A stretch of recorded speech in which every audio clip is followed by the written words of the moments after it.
Old user accounts, I'll show you how to safely remove them without touching your own files. Step 1. Backup first.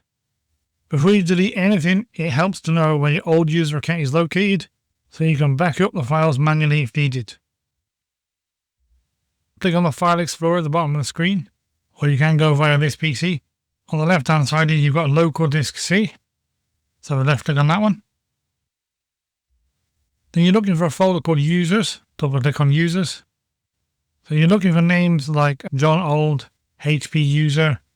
If you're not sure which account is yours, the name you log onto your computer with is the name you're currently using. Once you've found it, it's important to copy all files like documents, pictures, desktop to an external drive or cloud backup. See the video description for full backup guide. Always backup important before deleting any accounts, depending on if you have access to the folder or not. If you can double click it like this, and it shows all the files, you can just literally highlight these, click on copy, choose your external drive from down here, left click on paste, and start copying your files. If you get an error message saying access is denied, I have a workaround for that. I'll show you that next.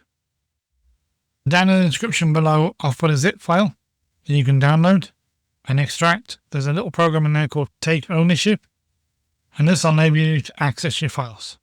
If you click the link in the description below, it should open up Chrome, and you should see this page. Click on the download icon, top right hand corner. You should get this file, takeownership.zip. Click on the folder, right click on Take Ownership, click Extract All, extract. You should see this folder. Double click on Take Ownership, click on Run, say yes again, click OK. Now if we go back to our C drive, user file, Joe Blogs, and right click it, go Show More Options. There's an option here called Take Ownership. If you left click on that one, it should bring up this box. Are you sure? Yes, and now it's taking ownership of all the files.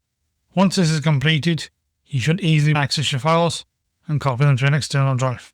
That's all done. Step 2 is to remove the old account. Click on Start for me down here, and then choose Settings. If you can't see it here, just search it in the box at the top. On the left hand side, click on Accounts. And you're looking for Other Users down here. Left click. And you've got your other user accounts listed. Choose the account you want to get rid of. In this case, Joe Blogs. Just left click on the arrow. Click on Remove. Are you sure? It gives you a warning. Only do this if you've backed up. Make sure you backed up before you click that button. And that's it. It's gone. I'll catch you in the next one.